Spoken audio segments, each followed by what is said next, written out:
Tapos baon na sa putik si Sayad, oh. Ayan, oh. Paita ko sa yung center stand niya, oh. Ayan, oh. Kinakalawang na Sayad. Inas, hindi na naabyad. Kakabit na nga pala natin mga boss yung frame set na pinaalay natin kahapon. Yan, kung matatandaan yung mga boss. Ito na nga pala siya. Yan.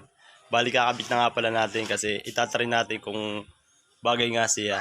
Kasi yung ating si Sayad nga pala ay talagang nakakaawa na. Yan, no.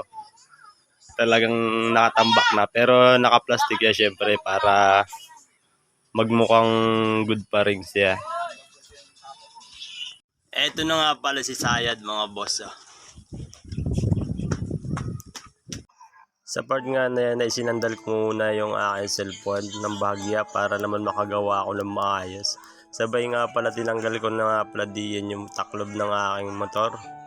Ayan, kung makikita nyo mga boss, tinanggal ko na nga. Ang problema nga lang ay nalimutan ko nga pala ang tools, kaya ayan, pinayos ko muna para malipat ko yung aking motor. Sabay nga ng pagkuha ko ng tools ay syempre kinuha ko na rin yung panlinis ng kalawang para matanggal yung kalawang ni Sayad kasi sobrang baon na siya sa putik. Syempre hindi ko na binidyo lahat kasi hahaba itong video na to, kaya fast forward na lang natin. Tapos pagkatapos nga pala natin ikabit yung ating ring set ay lilipat nga pala tayo para makita natin ang tindigan ni Sayad. Ayan, no? Kinakalawang na Sayad, di na naabyad.